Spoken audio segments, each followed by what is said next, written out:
So I wanted to take a few minutes with this video to talk about 3 interesting PlayStation 5 stories, and if you could hit that like button on the video, thank you to those that do it, and as always, it's very much appreciated. Now, the 3 stories I wanted to cover in this video includes PS5 backwards compatibility with PlayStation 1 and PlayStation 3 titles via downloading, Sony is ready to reach its sales target thanks to recent news, and more rumors regarding a PlayStation event happening this month. First, yes or no, if you could download the PlayStation 3 titles on PlayStation Now right now, would you subscribe to the service or not? This obviously relates to one of the stories we're covering in today's video, but before we get to it, I'm curious what everyone's answer is. So yes or no, would you subscribe to PlayStation Now if you could download the PlayStation 3 titles on there, or would you not and wouldn't care at all? Let me know down in the comments below. Now, diving into the first story of the video, Sony is ready to reach targets. Reading from Video Game Chronicle, Sony claims it secured enough components to put 12 million more PlayStation 5 consoles into the market during its current fiscal year,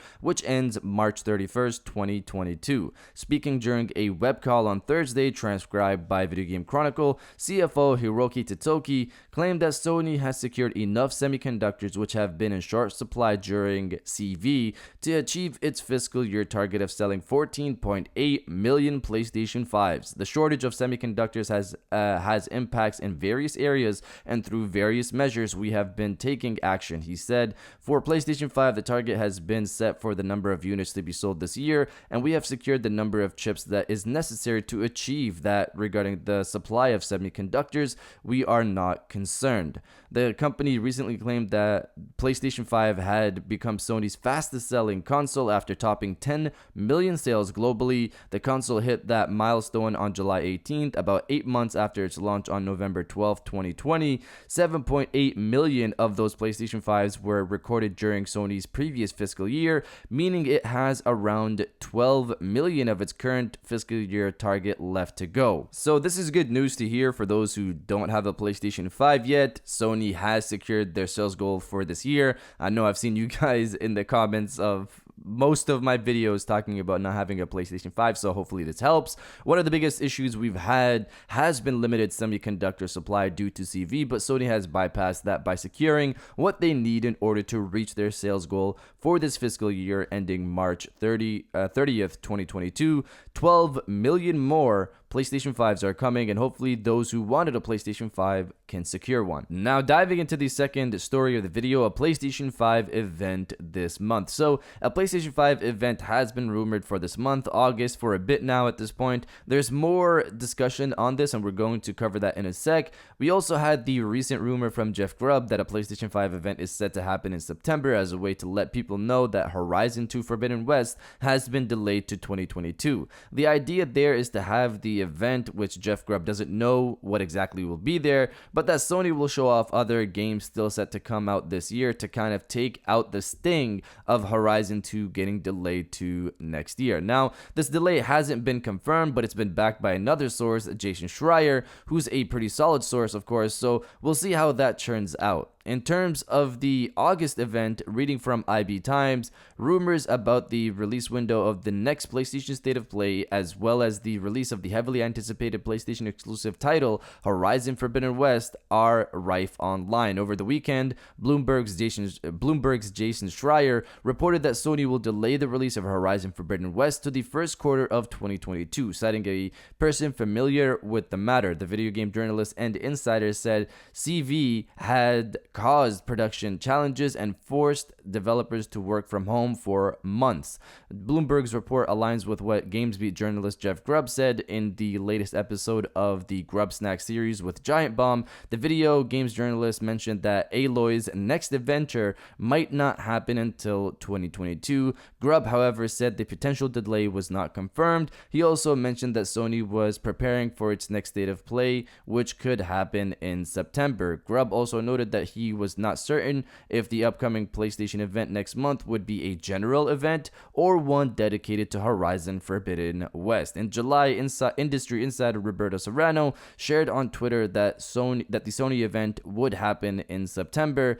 Jeff Grubb heard the next PlayStation event may be coming in September. I am awaiting confirmation from my source. If so, it's probably because they want to show more than expected. So the big PlayStation event, around 1 hour long, may have been moved from August 12th to September, leaving a little state of play less than 30 minutes on August 12th, or the other way around. Surprises around the corner, however, keep in touch. So Roberto Serrano was correct on the early July event date. We covered that not too long ago. I said in my video on Monday that it looks like we might have 2 events after hearing Jason back Jeff Grubb, back what he said about the Horizon 2 delay. One of my main reasons outside of the rumors and all of the discussions that we've been hearing for an August event was because of Abandoned. It really feels like there is more to this app, and considering its ties to Metal Gear Solid now and Silent Hill, it feels like it could connect to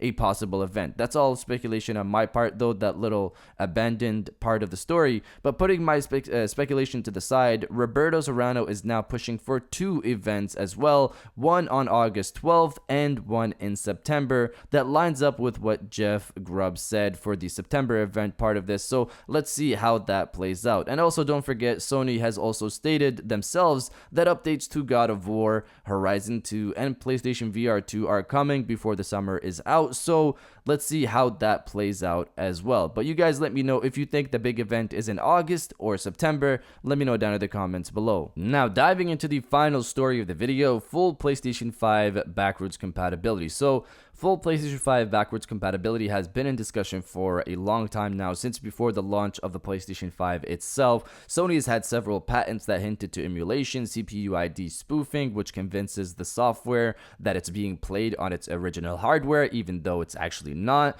trophy support for legacy titles, etc. We've also seen PlayStation 3 games given prices on both the PlayStation 4 and PlayStation 5 stores for some reason. Why give titles that are only accessible through PlayStation Now prices on your store? I've actually mentioned this multiple times at this point, but haven't seen others discuss it. I thought it was a bug originally when I saw it last year, but multiple titles have it, and now on the PlayStation 5 there are also PlayStation 3 titles with prices. I've personally given up hope for downloadable PlayStation 3 titles since Sony seems to be pushing for PlayStation Now, so my theory as of late has been purchasable cloud titles if the streaming latency goes down enough to feel native. This was backed by Sony upgrading the service earlier this year with 1080p support for streaming, moving it up from 720p, and it also brought improved latency, improved enough that I was able to play Ratchet & Clank: A Crack in Time, Quest for Booty, and Into the Nexus, which are all PlayStation 3 titles on PlayStation Now,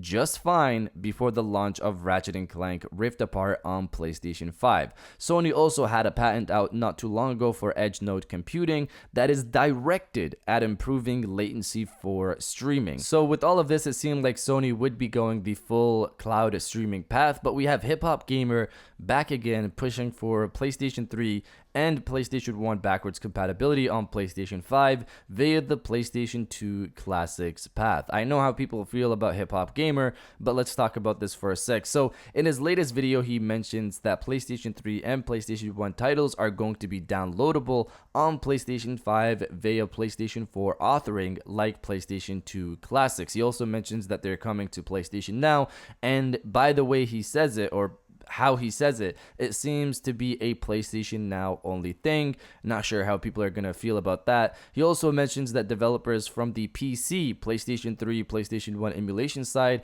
are helping Sony with their own emulation, which is interesting. Many have said, including myself, how is there an emulator for the PlayStation 3 on PC out there right now made by a group of independent people when Sony doesn't have their own emulation for PlayStation 3? Sony also did use an open source PS1 PC emulator on their PlayStation 3 Classic console, so they're not fully opposed to using emulators that are not theirs. But getting back to the PlayStation 3 and PlayStation 1 PS4 authored titles. Now, from my understanding, PlayStation 2 classics work via each game actually having a PlayStation 2 emulator with it, and that's how it runs on PlayStation 4 and obviously PlayStation 5. People have managed to reverse engineer this process using the wrapping code from Sony's official PlayStation 2 classics to be used on other PlayStation 2 titles by changing some configurations to make that work on jailbroken PlayStation 4 consoles. So they were able to take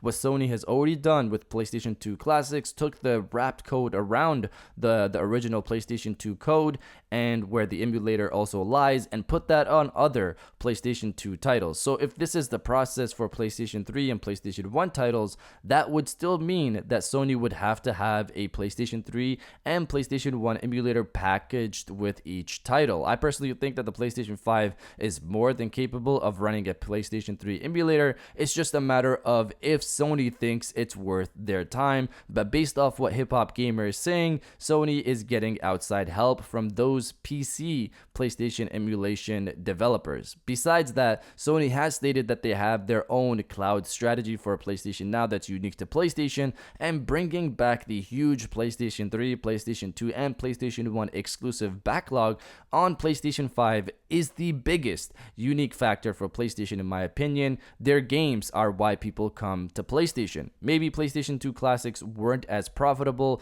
but getting more people to subscribe to PlayStation Now to play these classics locally on their machine might be a good enough reason for them to push for it. Hip Hop Gamer said big things are coming to PlayStation Now this year and next year in his latest video, so let's see how that plays out. But you guys let me know if you think PS3 emulation will ever come to PlayStation 5. Let me know down in the comments below. And if you guys did enjoy this video, please hit that like button as it always helps, and subscribe if you're new. I got new videos every Monday, Wednesday, and Friday. And now I'll check you guys out on the next one.